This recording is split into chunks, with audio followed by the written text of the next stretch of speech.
नमस्कार। नेपाल टेलिभिजनको mega talk so NTV फोरमको नयाँ अङ्कमा यहाँहरूलाई हार्दिक स्वागत तथा अभिवादन। यो कार्यक्रममा हामी तपाईँ हाम्रो जीवनसँग प्रत्यक्ष सरोकार राख्ने महत्त्वपूर्ण विषयहरूमा छलफल गर्दै आइरहेका छौँ।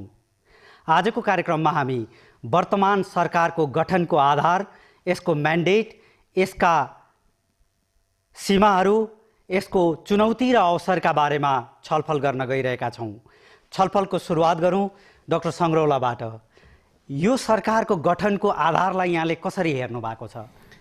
यस्तो सरकार सामान्यतया संसारमा कहीँ पनि गठन हुँदैन, त्यसकारण यसलाई स्वाभाविक मान्नु हुँदैन। तर राष्ट्र जुन अप्ठ्यारो स्थितिमा छ, संविधानवादले के भन्छ भन्दाखेरि असाधारण अवस्थामा असाधारण उपायको प्रयोग गर्नुपर्छ।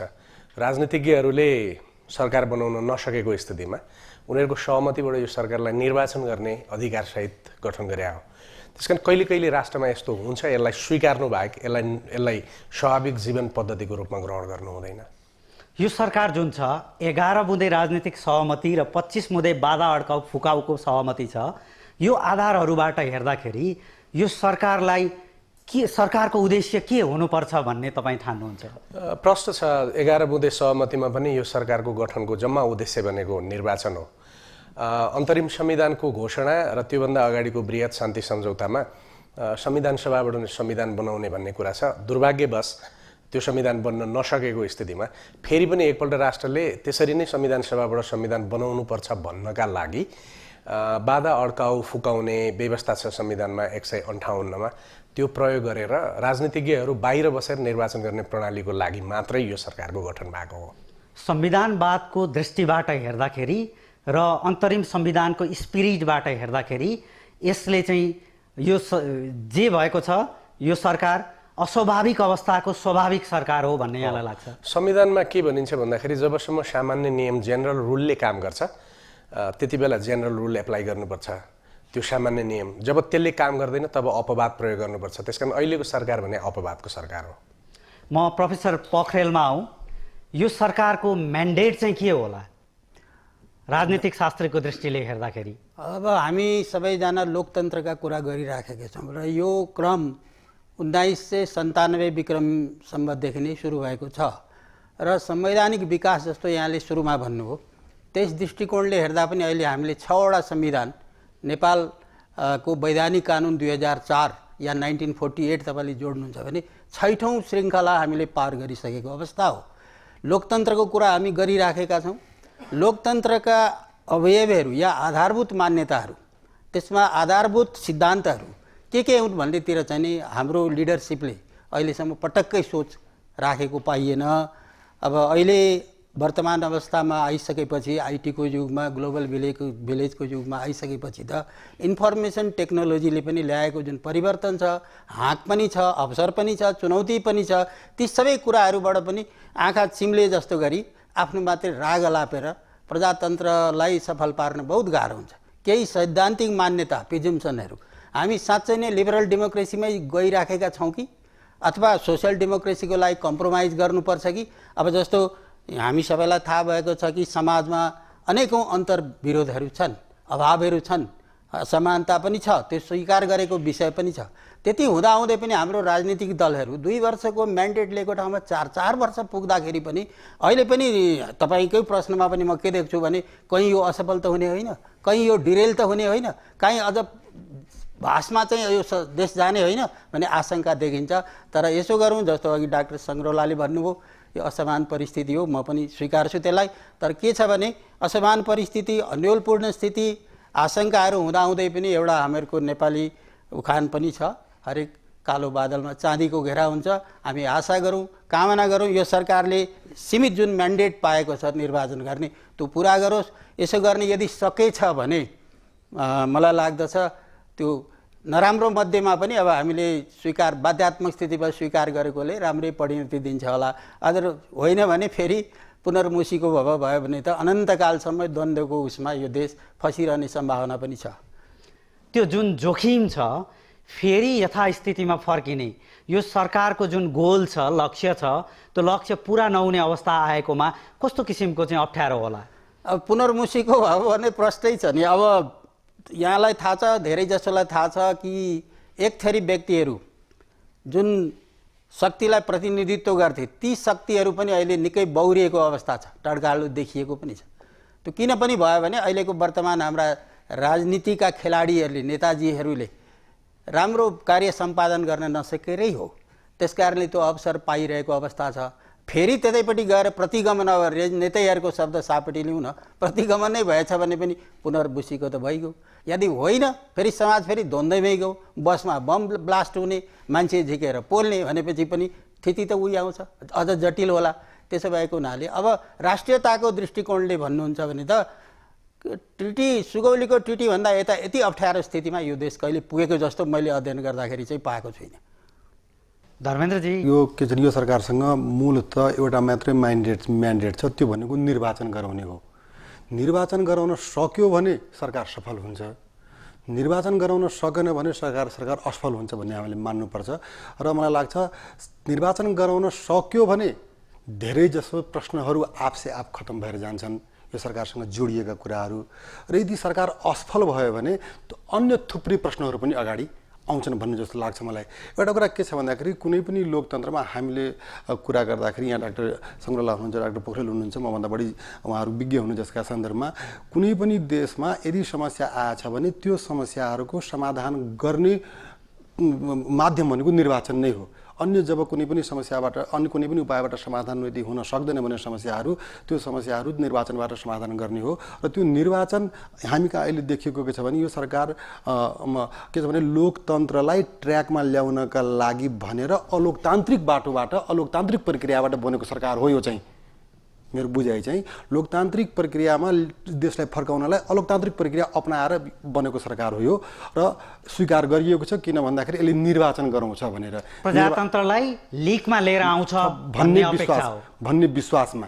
त्यसैले मैले के भन्दाखेरि, त्यसैले मेरो आफ्नो मान्यता के छ भन्दाखेरि यदि सरकारले चुनाव गराउन सक्यो, मलाई लाग्छ धेरै प्रश्नहरू आपसे आप हराएर जान्छन्। यदि चुनाव गराउन सकेन भन्दाखेरि मलाई लाग्छ धेरै प्रश्नहरू आउँछन्। मलाई लाग्छ अहिलेको यो सरकारसँग सबैभन्दा ठुलो जोखिम पनि यही हो, सबैभन्दा ठुलो अवसर पनि यही हो।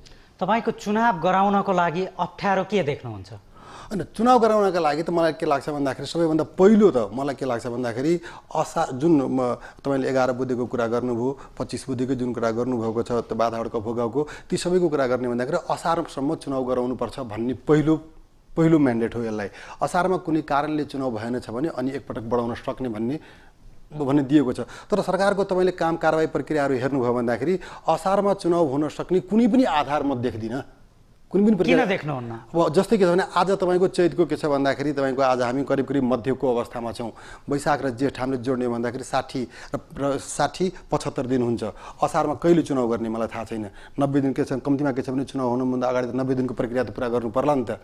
भन्दाखेरि उहाँहरू अहिले जो सरकारमा बस्नु भएको छ उहाँहरू के छ भन्दाखेरि असारमा चुनाव गराउन सकिन्न भन्ने कुरा मानेर पनि उहाँहरू गरिरहनु भएको छ। नभए त अहिलेसम्म त निर्वाचनको मिति त घोषणा भइसक्नु पर्थ्यो नि त। अहिलेसम्म त कसले रोकेको छ? त्यो कुरा त उहाँहरूले भन्नुपर्छ, सरकारमा बसेकाहरूले भन्नु पऱ्यो नि त। कहिले गर्ने? कम्तीमा 90 दिन पहिला त निर्वाचनको मिति त घोषणा गर्नु पऱ्यो नि। यस आधारले पनि के देखिन्छ भन्दाखेरि मैले तपाईँलाई दिनगन्ती गरिदिएँ, 75 दिनको मोटामोटी 76-77 दिनको कुरा छ होइन, भइसकेको अहिलेको अवस्था चाहिँ कहिले गर्ने? जति असार छिप्पिँदै जान्छ चुनाव हुने अवस्था चाहिँ नेपालमा चाहिँ के छ भन्दाखेरि असार छिप्पिँदै जाँदाखेरि चुनाव नहुने सम्भावना बढ्दै जान्छ होइन। डाक्टर सङ्ग्रौला, एउटा पक्ष, एउटा ठुलो राजनीतिक दलहरूको समूह अब यो सरकारले गर्ने चुनावलाई नस्वीकार्ने भनेर सडकमा कार्यक्रम घोषणा गरिराखेको स्थिति छ। यस्तो अवस्थामा चुनाव होला? हामीले कसरी हेर्नुपर्छ भन्दाखेरि हाम्रो संस्कारमा केही त्रुटिहरू देखिएका छन्। डाक्टर गोपाल पोखरेलले भन्नुभयो सबै समस्या जति राजनीतिक पार्टीको हो। देश जब क्रिटिकल अवस्थामा आउँछ, समाजको परिवर्तन हुन्छ, समाजको परिवर्तनको जुन संरचना हो त्यसको परिवर्तनको कुरो उठ्छ। त्यो समाजको त्यो संरचनाको परिवर्तन गर्न पहिला त्यसका तलका मान्यता र सिद्धान्तहरूलाई परिवर्तन गर्नुपर्छ। उहाँले र मैले के भूमिका खेल्यौँ अहिलेसम्म यो देशमा? त्यसैले राजनीतिज्ञ र राजनीतिको असफल होइन, यो देशका बौद्धिकहरूको असफलता हो।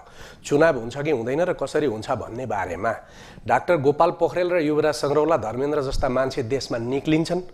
यो सङ्क्रमण यसरी आयो, अप्ठ्यारो स्थिति छ भनेर माहौल बनाउँछन्, चुनाव हुन्छ।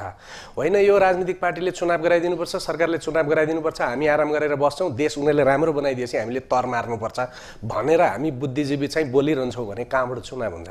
त्यसैले चुनाव राजनीतिज्ञले गराउने होइन, चुनाव हामीले गराउने हो। हाम्रा के विचार आइरहेछन् अहिले?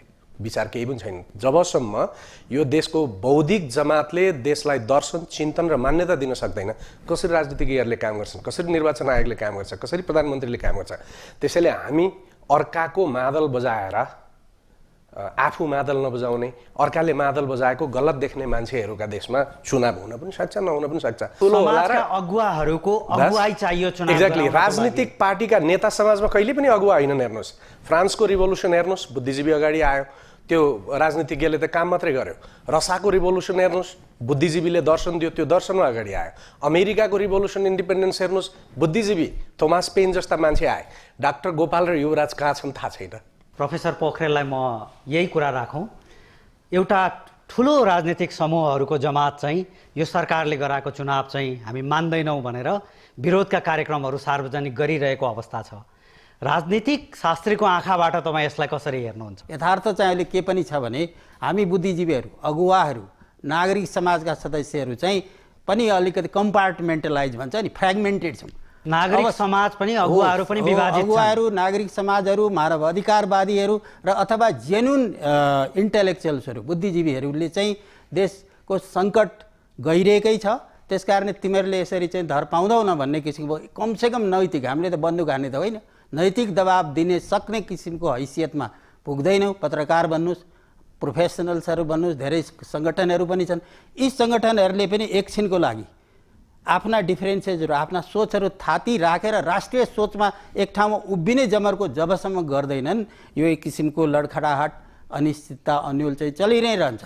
भन्नुको मतलब कलेक्टिभ विजडम डिस्प्ले गर्यो भने, सामूहिक बुद्धिमत्ता प्रदर्शन गर्न सक्यौँ विभिन्न दलको मान्छेहरूले भने, र यथासम्भव भएसम्म भ्यालु न्युट्रल भन्छन् क्या बुद्धिजीवीहरूले चाहिँ, तपाईँको कुरा मात्रै ताली पक्रिदिने भने त तपाईँको पिस लघु भयो भने, तर विवेकले आफ्नो उसको दृष्टिकोणले, विश्लेषणले जे निकालेको छ निष्कर्ष, त्यो चाहिँ निर्भीक भएर भनिदियो भने हामी सायद कलेक्टिभ विजडम डिस्प्ले गर्न सक्छौँ, प्रस्तुत गर्न सक्छौँ, र त्यसले एउटा ऊर्जा पनि पैदा गर्न सक्छ।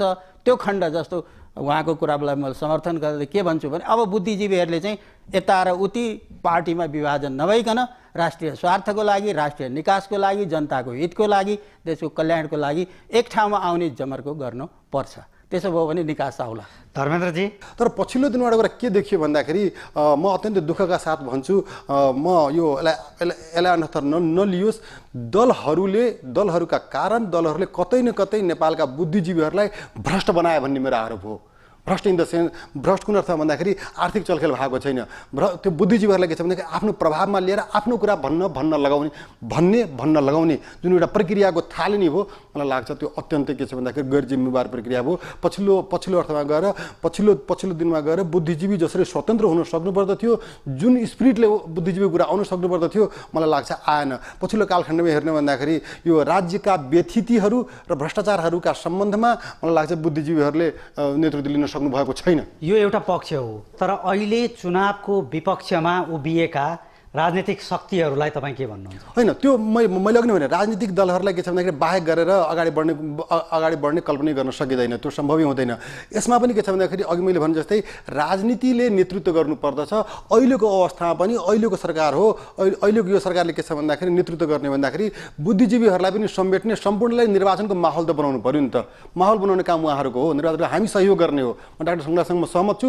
माहौल बनाउने हामी के छ भन्दाखेरि अगाडि सर्नुभन्दा पनि माहौल बनाउन हामीले यदि हाम्रो भूमिका आवश्यक हुन्छ भन्दाखेरि हामीले सहयोग गर्न सक्छौँ, हामी सहयोग गर्न तयार छौँ। बुद्धिजीवीको भूमिका त्यहाँनिर होला, तर वार्ता त गर्नु पर्यो नि। जुन दलहरू निर्वाचनलाई बहिष्कार गर्छ वा विरोध गर्छ भनिरहनु भएको छ, त्यो दलहरूसँग वार्ता नै नगरिकन, कुरा नै नगरिकन निर्वाचन हामी गराउँछौँ भनेर सायद मलाई लाग्छ यदि हामी अगाडि बढ्छौँ भन्दाखेरि अप्ठ्यारो होला। निर्वाचन हुनै सक्दैन त मैले भन्न सक्दिनँ, तर निर्वाचनले समस्या बेहोर्नुपर्छ भन्ने जस्तो लाग्छ मलाई।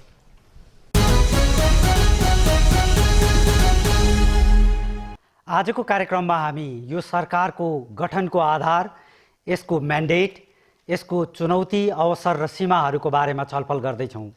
यो विषयमा हामीले सडकमा गएर सर्वसाधारणको आवाज पनि रेकर्ड गरेका छौँ। अब हेरौँ यो भक्स पप।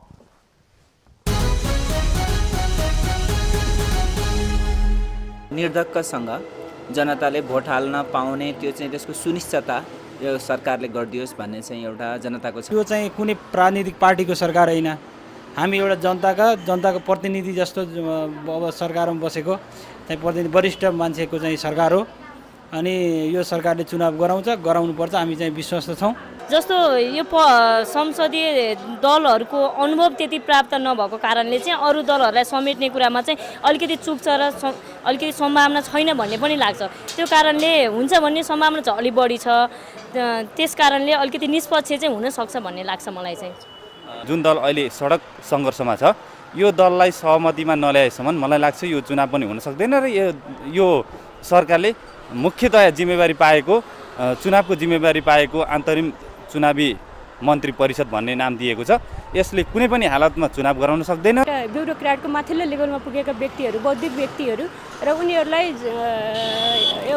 हामीले पनि एउटा समय पाएदेखि केही गर्न सक्छौँ भन्ने जुन किसिमका एउटा वर्गहरू छ तिनीहरूको हातमा चाहिँ अब जिम्मेवारी सुम्पेकाले चाहिँ हामी चाहिँ अलिकति आशावादी चाहिँ बन्नै पर्छ। यसमा यो सरकार त बन्यो, सरकार बनिसकेपछि हिजोको दिनमा संविधान सभामा प्रतिनिधित्व गरेको राजनीतिक दललाई सबैले समेटेर अलाउनु पर्ने ठाउँमा 4 दलको सिन्डिकेटिजम एउटा मोनोपोलिजमको आधारमा गएको छ होइन। यहाँ कसो भने यो हाम्रो नेपाली जनताको सरकार भन्दा पनि 4 दलको एउटा महासचिव जस्तो 4 दलको संयोजक जस्तो देखिएको छ होइन। त्यस कारणले चाहिँ यसो हेर्दा पृष्ठभूमि हेर्दाखेरि चाहिँ यो सरकारले त्यति खास राष्ट्रिय निकास दिएर जस्तो देखिएन। जबकि संविधान सभा विघटन गर्ने खिलराज रेग्मीले यो सरकार चलाउने फेरि संविधान बनाउँछ भन्ने चाहिँ नि तपाईँहरूलाई विश्वास, यो हाम्रो जनताले विश्वास कसरी लाग्ने भन्ने कुरो एउटा अनौठो कुरो हुने भयो। र अर्को कुरो चाहिँ नि अब चाहिँ नि राजनीतिक दलमा आस्था राखेर राजनीति गर्नुभन्दा चाहिँ नि अब कर्मचारी तन्त्र, अब के भन्छ गएर भोलि गएर खानेपानी संस्थान, भोलि गएर विद्युत प्राधिकरणकाहरू चाहिँ प्रधानमन्त्री हुने भइसकेपछि राजनीति कसैले नगरे भयो। राजनीतिक दल हामी फेलर भयौँ भनेर फेरि अर्को जुन न्यायालयको मान्छेलाई ल्याइराखेको छ उहाँ पनि फेलर भयो भने अब जाने ठाउँ पनि छैन। त्यो हुँदाखेरि कुनै हालतमा निर्वाचन गराउनु पर्ने बाध्यता छ, तर वातावरण चाहिँ त्यो हालको छैन।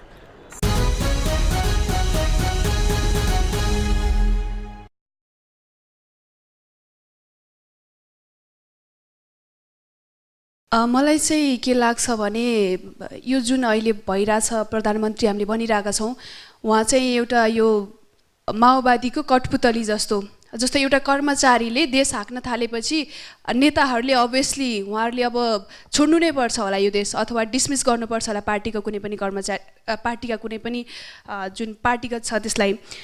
एउटा असल शिक्षक चाहिँ व्यापारी तथा नेता बन्न सक्दैन, त्यसै गरी एउटा कर्मचारी चाहिँ उसले देश हाँक्न सक्दैन र निर्वाचन गराउनु पर्ने बाध्यता छ। तर अहिलेसम्म चुनावी कुनै पनि प्रक्रियाहरू उहाँहरूले सुरु गर्नुभएको छैन। यो हिसाबले चाहिँ निर्वाचन माओवादी आफै सफलता अथवा ऊ आफू सफल हुन चाहन्छ भने उसले निर्वाचन कुनै पनि हालतमा गराउँछ। यदि उसले आफू सफल हुँदिन भन्ने जस्तो लाग्छ भने यो निर्वाचन कुनै पनि हालतमा हुँदैन। म प्रश्न चाहिँ डाक्टर सङ्ग्रौलालाई राख्छु। तपाईँले भन्नुभयो कि चुनाव गराउनको लागि बुद्धिजीवीहरू, जनताहरू नै अगाडि बढ्नुपर्छ, हामीले राजनीतिक दलहरूसँग आशा राख्ने होइन। अब देशका जनताहरू जो घाँसबास कपासको लागि भोकको लागि भौँतारिरहेका छन् उनीहरूले चुनाव आइदियोस्, हामीले चाहिँ नि न्याय पाऊँ, अधिकार पाऊँ भनेर उनीहरूले के कस्ता कार्यक्रमहरू गर्न सक्छन्, के कस्ता कार्यक्रमहरू गरे भने चुनाव चाहिँ असारमै हुनसक्छ। चुनाव असारमा गर्नुपर्छ, त्यसका लागि जनताले तलब गर्नुपर्ने कुरो होइन। मुख्य कुरो के हो भन्दाखेरि अहिलेको सरकारले नगरिराखेका त होइन होला, गर्दै होला, तर त्यसका केही प्राविधिक पक्षहरू छन्। जस्तो अहिले निर्वाचन आयोग अलिकति एउटा भ्रममा के छ भन्दाखेरि पहिलाकै जस्तो त्यो जुन स्ट्याम्प लगाएर मतपत्रमा स्ट्याम्प लगाएर त्यो ढुवाङमा खसाउनेमा जाने हो वा त्यो इलेक्ट्रोनिक जुन त्यो थिच्ने छ त्यसबाट जाने हो भन्ने बारेमा त्यहाँ एक्सर्साइज भइरहेछ। त्यो 1 दिन 2 दिन लाग्ला। यदि हामीलाई चाहिँ जस्तो त्यो इलेक्ट्रोनिकमा जान सक्ने सम्भावना भयो र हामीले चुनाव 2-3 दिन लगाएर गर्न सक्यौँ, जस्तो आज 1 दिन एउटा पार्टमा अनि अर्को पार्टमा गऱ्यो भने त्यो करोडौँ करोड मतपत्र छाप्नु परेन, त्यसले तपाईँको समयलाई धेरै जोगाउँछ। अब एउटा कुरा त्यो। दोस्रो कुरो चाहिँ के भन्दाखेरि भर्खर निर्वाचन आयोग गठन भयो, 2 दिन 3 दिनको कुरो अगाडि मात्रै भयो, त्यसले केही तयारी गर्नुपर्छ। र मुख्य कुरो के हो भन्दाखेरि निर्वाचन गर्न सकिन्छ, तर मुख्य समस्या सडकमा अवरोध छ। त्यो सडकमा भइराखेको अवरोधलाई निर्धारण गर्ने चाहिँ के हो त भन्दाखेरि कहिले पनि दुई पक्षका राजनैतिक दलहरू आपसमा बसेर एउटा एकताको निर्माण गर्न नसक्ने स्थिति हुन्छ। त्यो स्थितिमा अघि मैले त्यही कारण के भने किन देश निर्वाचनमा जानुपर्ने अवस्था छ र कसरी यसलाई लान सकिन्छ भन्ने बारेमा हजार बुद्धिजीवीहरू विचारसहित बाहिर आउनु पर्यो, अनि मात्रै राष्ट्र अगाडि जाने हो। होइन भने राजनीतिक पार्टीले गरेनन् भने देखाजाला भनेर हामी बस्यौँ भने चाहिँ अगाडि जाँदैन। त्यसकारण जनताले आन्दोलन गर्ने भन्दा पनि अहिले आन्दोलन भन्दा पनि यसलाई कसरी बुद्धिको प्रयोग गरेर निर्वाचनलाई अगाडि लाने भन्ने कुरा चाहिँ हो। डाक्टर सङ्ग्रौला, हजुरको कुरामा म यसमा एग्री छु र यो भन्दै गर्दाखेरिमा चाहिँ अहिलेको अवस्थामा बुद्धिजीवीहरू, अगुवाहरू अथवा नागरिकहरू जो पनि हुनुहुन्छ उहाँहरू चाहिँ जता मादल बढ्यो त्यतैतिर कुदिरहनु भएको स्थिति छ। यसमा तपाईँ के भन्नुहुन्छ? हामी मानिसले कुरा गर्दाखेरि इमोसनल भएर कुरा गर्छ, तर्कले कुरा गर्छ। यहाँले भने सबै कुरो सत्य होइन। सबै मान्छे राजनीतिक पार्टीले मादल बजायो भने त्यसको पछाडि नकुद्ने पनि हजारौँ छन्। हिजोसम्म राजनीतिक पार्टीहरूले राजनीतिक बुद्धिजीवीहरूलाई प्रयोग गर्यो, त्यसकारण ठुलो तटस्थ व्यक्तिहरू चुपचाप लागेर बसेका छ। अब त्यसकारण चाहिँ यस्तो हुनु हुँदैन। हिजो राजनीतिक पार्टीले 150 जनालाई जागिर दियो, हामीलाई हेर न खान त अब भनेर राष्ट्रलाई छोड्ने होइन नि अहिले। त्यसकारण के भन्दाखेरि निर्भीक मान्छे जो आफै कमाएर आफ्नो व्यवसाय गरेर बाँचेर आएको छ उसले बाहिर आउनु पर्यो, राष्ट्र जोगाउनु पर्यो, पार्टी जोगाउने होइन। त्यसैले जब पार्टीमा विवाद हुन्छ देश समस्यामा छैन, ठिकै छ। जब विचारधारामा समस्या आउँछ देश समस्यामा छैन, ठिकै छ। जब देश क्राइसिसमा आउँछ त्यसपछि विचारधारा र पार्टी महत्त्वपूर्ण कुरो होइन। त्यसकारण यही समस्या युथमा पनि छ, यही समस्या बुद्धिजीवीमा पनि छ। बुद्धिजीवी मात्रै होइन, हजारौँ तपाईँहरू जस्ता युथहरूको प्रायोरिटी निर्वाचन हो कि होइन आज। त्यसकारण हामीले कसरी हेर्नुपर्छ भन्दाखेरि बुद्धिजीवीले गरेन युथ गराउँछ, युथले गरेन, तर तपाईँ हाम्रा प्रायोरिटी चाहिँ के छन्? त्यसकारण यो अब देशलाई सोच्ने बेला हो। हजुरहरू जस्तो बुद्धिजीवीले के भन्नुभयो भने यो एक्सेप्सनल केस हो, यो चुनौतीपूर्ण, यो सरकार गठन अहिले जुन भएको छ यो चुनौतीपूर्ण छ, अनि यो असंवैधानिक पनि छ र यो मलाई लाग्छ सेपरेसन अफ पावरको विपरीत पनि छ। अब यस्तो स्थितिमा हामीले के आशा गर्न सक्छौँ? साथसाथै मलाई के लाग्छ भने अहिलेको जुन सबैजना बुद्धिजीवीहरू हुनुहुन्छ उहाँ कुनै न कुनै राजनीतिक संरचनासँग आबद्ध हुनुहुन्छ र त्यसै गरी उनीहरू राजनीतिक संरचनासँग आबद्धको भएको कारणले अब आफ्नो भेस्टेड इन्ट्रेस्टभन्दा माथि उठेर सबैजना एकजुट भएर अघि बढ्नुपर्छ जस्तो मलाई लाग्छ। हजुर नमस्कार, म चाहिँ डाक्टर सङ्ग्रौलाजीलाई क्वेसन गर्न चाहन्छु। 2 वर्षमा संविधानको चुनाव बन्छ भन्नुभएको थियो होइन? त्यो बेला चाहिँ बुद्धिजीवीहरू कहाँ जानुभएको थियो र अहिले पनि तपाईँहरूले अब 3-4 महिनामा चाहिँ चुनाव गर्न सक्छौँ भनेर भन्नुभएको छ के त्यही बुद्धिजीवीहरू अहिले चाहिँ अगाडि बढेर चुनाव दिन सक्नुहुन्छ? जनतालाई चाहिँ एउटा कुनै सही निर्देशन दिन सक्नुहुन्छ? र जनता त अन्यलमा छ नि, जति भोगिरहेको छ बुद्धिजीवी भनिएको छ, राजनीति नेता भनिएको छ, तर भोग्नु मारमा पर्ने र खान नपाउने भोका त्यो रुकुम रोल्पाका जनताहरूलाई त केही थाहा छैन नि संविधान के, अहिलेको चुनाव के भन्ने। त्यो तपाईँहरूले कसरी चाहिँ उहाँहरूलाई प्रश्न पार्नुहुन्छ? त्यो चाहिँ एकचोटि प्रश्न भनिदिनु होला कि बुद्धिजीवी चाहिँ अहिले पनि त्यो बेलामा हुनुहुन्थेन, अहिले हुनुहुन्छ कि त्यो बेलादेखि नै हुनुहुन्थ्यो? त्यो हामी चाहिँ अलिकति जान्न चाहन्छौँ। हाम्रो समाजमा जहिले पनि हामी एक थरी सत्तामा बस्ने र अर्को प्रतिपक्षमा छौँ भने जस्तो लाग्छ क्या। मैले जहिले पनि एउटा कुरो मैले पटक पटक लेख्दा के भनेको छु भन्दाखेरि हिजो संविधान बनाउने बेलामा तपाईँ हामी जतिका बुझेका, तपाईँ पनि बुद्धिजीवी म पनि बुद्धिजीवी नै हो, संविधान कस्तो बन्नुपर्छ भन्ने बारेमा तपाईँले कति एक्सर्साइज गर्नुभयो, मैले कति एक्सर्साइज गरेँ। अहिले हामी दुइटैले यो ढाँटिरहेको छौँ, तपाईँ पनि ढाँटिरहनु भएको छ, म पनि ढाँटिरहेको छु। न तपाईँले हिजो संविधानको बारेमा सोच्नु भयो, न मैले सोचेँ। अहिले संविधान बनेन, तपाईँ के गरिरहनु भएको छ? मलाई प्रश्न फ्याँकिदिएर तपाईँ चोखो, तपाईँलाई प्रश्न फ्याँकिदिएर म चोखो। हरेक व्यक्तिले राष्ट्रमा म नागरिक हुँ भनेपछि आफ्नो अधिकारको प्रयोग गर्नुपर्छ। हिजो न तपाईँ हामी जस्ता पढ्या लेख्या जनताले त्यो अधिकार प्रयोग गर्यो, न बुद्धिजीवीले। यसको मतलब अब सधैँ गर्दैनौँ होइन, हिजो बन्ला भन्ने चाहनाले गरिएन होला, अब देश जोगाउनको लागि बनाउनुपर्छ। म आशावादी मान्छे हुँ, त्यसकारण म पुराना कुरा मात्रै हेरेर कुरा गर्दिनँ। नयाँ कुरामा तपाईँ हामीले कसरी सोच्ने त्यो कुरो। त्यसैले यो देशमा कोही पनि चोखो छैन, जनता पनि छैन। त्यही जनता एकैछिन एउटालाई कुट्न सडकमा आउँछ, भोलिपल्ट अर्कालाई कुट्न जान्छ भनेपछि हामीले यी सबै कुराहरूको बारेमा अब बहस सुरु हुनुपर्छ। तर राष्ट्र मर्दैन, मलाई त्यति थाहा छ। म प्राध्यापक पोखरेलको ध्यानाकर्षण गर्न चाहन्छु। यहाँले एउटा संवैधानिक इतिहासको लामो कुरा गर्नुभयो। हाम्रो नेपालमा विभिन्न किसिमका सरकारका अभ्यासहरू भएका छन्। राजनीतिक पार्टीको नेतृत्वमा, स्वतन्त्र व्यक्तिको नेतृत्वमा, नागरिक समाजको नेतृत्वमा फेरि राजनीतिक पार्टीको नेतृत्वमा र अहिले आएर चाहिँ प्रधान न्यायाधीशको नेतृत्वमा भएको छ। यो पनि जुन एउटा आशंका गरिँदैछ, यहाँनेरि चुकियो भने त्यसपछि कहाँ जाने तपाईँ देख्नुहुन्छ? देशलाई, डेमोक्रेसीलाई कहाँ लिएर जाने देख्नुहुन्छ? अब एउटा लोकतन्त्रमा विश्वास गर्ने व्यक्ति भएको नाताले फेरि पनि म दोहोऱ्याएर अलिक जोड दिएरै के भन्न चाहन्छु भने लोकतन्त्रलाई सञ्चालन गर्ने संवाहक त राजनीतिक दलहरू नै हुन्। राजनीतिक दलहरूलाई उनीहरूको अनुपस्थिति रह्यो भने लोकतन्त्रको बारेमा हामीले खासै सार्थक बहस गर्न सक्दैनौँ। तर दुर्भाग्यपूर्ण के भइदियो भनेदेखि हाम्रा राजनीतिक दलका अगुवाई गर्ने केही व्यक्तिहरू, सबैलाई पनि म दोष दिन्न, केही व्यक्तिहरू चाहिँ अलिकति चाहिँ छाडै किसिमको, अलिकति चाहिँ ट्र्याकभन्दा बाहिर चाहिँ भएकै हुन्। अहिले जस्तो प्रश्न तपाईँले पनि उठाउनु भयो, हाम्रो पत्रकार सचिव के अरे पत्रकारका प्रेसिडेन्ट पूर्व सभापतिजीले पनि उठाउनु भयो हगि। यी सबै कुराहरूमा अलिकति बेलगाम, अलिकति यो कल्चर भनौँ न, राजनीतिक संस्कृतिको चाहिँ अभाव देखिएकै हो, अलिकति छाडापन चाहिँ यहाँकै हो। र राजनीति प्रजातन्त्रमा भनौँ न, लोकतन्त्रमा चाहिँ जनताप्रति जुन जवाफदेही हुनुपर्छ, पहिलो शर्तै नै त्यही हो। आजकल हामी सुशासनका पनि कुरा गर्छौँ, लोकतन्त्रका पनि कुरा गर्छौँ, 4-5वटा 6वटा, अब त्यसको युनाइटेड नेसन्सले डिफाइन गरेको त धेरैवटा इन्डिकेटर्सहरू छन् सूचकाङ्क, तर 4-5वटा चाहिँ एकदमै त्यो सर्वत्र लागू हुनेछ। त्यो सुरुमै जवाफदेहिता, पारदर्शिता, विधिको शासन, समावेशीकरण, होइन, न्यायपूर्ण वितरण आदि इत्यादि, यी कुराहरू चाहिँ भए भने नै डेमोक्रेसी जाने हो। यी कुराहरूमा हाम्रा राजनीतिक दलका नेताहरू कतिको सचेत देखिए त, कतिको जिम्मेवारी रहे त?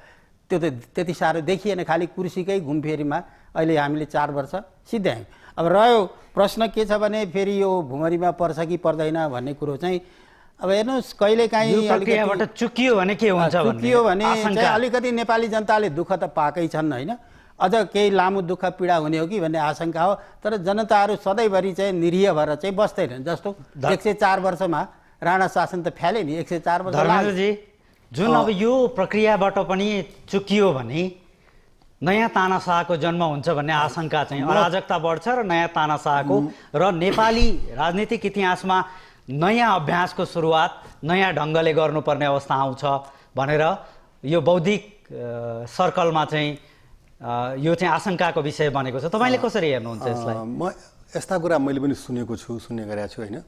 तर म एउटा कुरामा के ढुक्क छु भने मलाई आफ्नो विश्वास के छ भन्दाखेरि तैँले भन्नुभयो नि यो सरकार असफल हुँदा के हुन्छ? केही पनि हुँदैन, केही पनि हुँदैन। किन हुँदैन? 2-4-10 दिन महिना दिन अझै लम्बिएला, सङ्क्रमण अझै लम्बिन्छ। के छ भने समस्याको समाधान हुन्छ। एउटा कुरा किन सैद्धान्तिक रूपमा पनि के भनिन्छ भन्दाखेरि सङ्क्रमणको लागि जति लामो सङ्घर्ष, जति लामो द्वन्द्व भएको हो त्यसको चाहिँ सामान्यतया सैद्धान्तिक रूपमा 3 गुणा चाहिँ सङ्क्रमण चाहिँ हुन्छ अरे के भनेको हाम्रो 10 वर्ष यदि त्यो सिद्धान्तमा हामी जाने भनेको 10 वर्षको द्वन्द्व हो हाम्रो मोटामोटी भन्दाखेरि 20-25 वर्ष 25-30 वर्ष के छ भन्दाखेरि सङ्क्रमण लम्बिन सक्छ। त्यसलाई अस्वाभाविक मान्न सकिँदैन। म त कहाँनिर आशावादी छु भन्दाखेरि जुन खालको द्वन्द्व हामी कहाँ भयो र द्वन्द्व पछिको जुन सङ्क्रमण भएको छ मलाई लाग्छ त्यो धेरै बढी हामीले के छ भनेदेखि निराश भइहाल्नुपर्ने अवस्था पनि छ जस्तो मलाई लाग्दैन, होइन। धेरै बढी निराश, त्यो हामीले विश्वको इतिहासहरू हामीले हेऱ्यौँ भन्दाखेरि हामीले निराश भइहाल्नुपर्ने अवस्था छैन। निश्चित रूपमा हो हाम्रा अपेक्षाहरू, हाम्रा आकाङ्क्षाहरू छन्। हामीलाई के लाग्दछ भन्दाखेरि अहिले समाधान भइदियो हुन्थ्यो, हामी ढुक्क भइदियो हुन्थ्यो, त्यो भनेको अत्यन्त स्वाभाविक कुराहरू हुन्, त्यसको सम्मान गर्छु म। तर के छ भन्दाखेरि हामीले सैद्धान्तिक रूपमा जान्यो भन्दाखेरि अब मलाई यसमा चाहिँ अब यो ढिलो भइहाल्यो, बर्बाद भइहाल्छ, खतम भइहाल्छ भन्न सक्ने म भन्ने पक्षमा छैन। निश्चित रूपमा पनि लोकतन्त्र हो। लोकतन्त्रमा के छ भन्दाखेरि सबैलाई आफ्ना कुरा भन्ने कुराहरू हुन्छन्, आफ्ना कुरा भन्ने अधिकार हुन्छ, स्थिति हुन्छ। मलाई लाग्छ हामी लोकतन्त्रको अभ्यास गरिरहेका छौँ। एउटै कुरा हामी सचेत हुनुपर्ने कुरा के छ भन्दाखेरि जुन अभ्यासहरू भइरहेको छ यो अभ्यास चाहिँ अलोकतान्त्रिक प्रक्रियाबाट अगाडि बढ्नु हुँदैन। हामी खबरदार हुनुपर्ने कुरा, हामीले खबरदारी गर्नुपर्ने कुरा त्यहाँनिर हो जस्तो लाग्छ। यदि प्रक्रियाहरू अलोकतान्त्रिक भयो भने अनि त्यसपछि तपाईँले भनेको जस्तो अवस्था आउला। मलाई अहिलेसम्म के विश्वास छ भन्दाखेरि जति प्रक्रियामा हामी छौँ त्यो प्रक्रिया के छ भन्दाखेरि लोकतन्त्रको लिगबाट चाहिँ बाहिर गइसकेको छ जस्तो मलाई लाग्दैन। मेरो प्रश्न चाहिँ पोखरेलजीलाई रहेको छ। 7 सालमा हाम्रो प्रजातन्त्र आएको थियो, पछि चाहिँ हत्या भयो भनौँ प्रजातन्त्रको, पञ्चायत आयो, फेरि प्रजातन्त्र आयो भन्छन्। प्रजातन्त्र त पछि त आएन नि। जुन प्रजातन्त्रको सिद्धान्त अनुरूप छ नेपालमा प्रजातन्त्र आएकै छैन, प्रजातन्त्र प्र्याक्टिस भएन पछि। अनि अहिले पनि फेरि राजनीतिक दलहरूले नै जुन प्रजातन्त्रको वकालत गर्छन् उहाँहरूले नै हत्या गरिदिनु भएको छ, किनभने टपक्क टिपेर एकजनालाई सत्ता दिइदिनु भयो। अब उहाँहरू आफैले नै यस्तो मिस्टेक गरिसक्नु भएको छ, अनि पछि चाहिँ केही गरी यो गभर्मेन्ट चाहिँ तानासा भयो अरे। मिस्टेक त उहाँहरूकै हो नि, उहाँहरूले नै गर्नुभएको हो। सो यो गरिसकेपछि चाहिँ अनि ल यसको अगेन्स्टमा हामीले चाहिँ बिरायौँ भन्ने हिसाबले अनि उहाँहरूले नै हामीले मिस्टेक गर्यो भनेर सडकमा उत्रिएर फेरि यसको विरोध उहाँहरूले नै गर्नुहुन्छ कि यसको निकास के हुनसक्छ पछि केही गरी तानासा भएर कु भएको अवस्था आयो भने? धन्यवाद। धन्यवाद युवा साथी, तपाईँले बडो सुझबुझ पूर्ण तरिकाले आफ्नो जिज्ञासा राख्नु भएको छ, त्यसको म पूर्ण सम्मान पनि गर्छु। र के छ भने 7 सालमा प्रजातन्त्र आयो कि आएन भनेर बहस गर्नुभन्दा पनि त्योभन्दा अगाडिको व्यवस्था पद्धति कस्तो थियो, हामीले यसो ठाडो मुख लगाएर कुनै शासक वर्गको झ्यालतिर हेर्दाखेरि पनि ज्यान हत्केलामा राख्नुपर्ने स्थिति थियो। एउटा ठुलो फड्को कमसेकम राजनीतिक दृष्टिकोणले केही हामीले लेख्न पायौँ, छाप्न पायौँ, आफ्ना कुराहरू जनतासँग पुर्याउन पनि पायौँ र केही स्ट्रक्चरल यो संरचनात्मक केही परिवर्तनहरू पनि, किन 3 सरकार भन्ने थियो नि त्योभन्दा अगाडि, र प्रकारान्तरले नेपालको राजकीय सत्ता त्यसले प्रयोग गरे, त्यसमा पनि परिवर्तन आएकै हो। त्यस कारण त्यो परिवर्तन थियो। अब त्यसलाई कति मात्रामा क्रान्ति थियो थिएन, प्रजातन्त्र थियो थिएन भन्ने त्यो एउटा इतिहासले विवेचना पनि गर्ने हो र मूल्याङ्कन गर्नेहरूले आफ्नो आफ्नो दृष्टिकोण राख्न सक्छन्। र तपाईँको कुरा के भनेदेखि अब जुनसुकै कुरा गर्दाखेरि पनि हेर्नुहोस् समस्याहरू हुन्छन्, क्राइसिसहरू हुन्छन्। जस्तो कतिपय विकासोन्मुख देशमा क्राइसिसहरूकै बारेमा छलफल गरेका छ क्या विद्वानहरूले, विभिन्न किसिमका क्राइसिस। जस्तो हामी पनि अहिले कुरा गरिराखेका छौँ नि, तपाईँले 3-4वटा भनौँ, टाइम कतिको छ। Identity crisis, legitimacy crisis, penetration crisis, participation crisis, integration crisis, distribution crisis. यो मेरो भनाइ पनि होइन, राजनीतिक शास्त्री विद्वानहरूकै हो। र साथसाथै के पनि ख्याल गर्नुपर्ने हुन्छ भने केपेबिलिटी, सामर्थ्य। यो व्यवस्थाले, नेतृत्वले अथवा यो संरचनाले हैन हाम्रो सामर्थ्यहरूलाई कति परिचालन गर्न सक्यो, जनतालाई सुख सुविधा पुर्याउन, त्यो दुईटाको बिचमा सन्तुलन नभएरै हो। र अघि मैले भने केही आधारभूत कुराहरूबाट हाम्रा राजनीतिक दलहरू विचलन भए र तिनीहरूलाई ट्र्याकमा ल्याउनु। मेरो अलिकति फरक डिफ्रेन्स, मेरो उहाँको कुरालाई मैले खण्डन त गरेको होइन।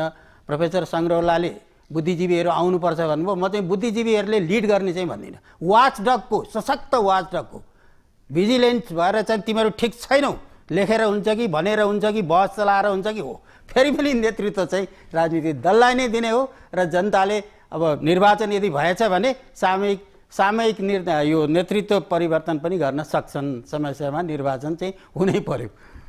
बुद्धिजीवीले नेतृत्व गर्ने होइन, बुद्धिजीवीले चिन्तन दिने हो।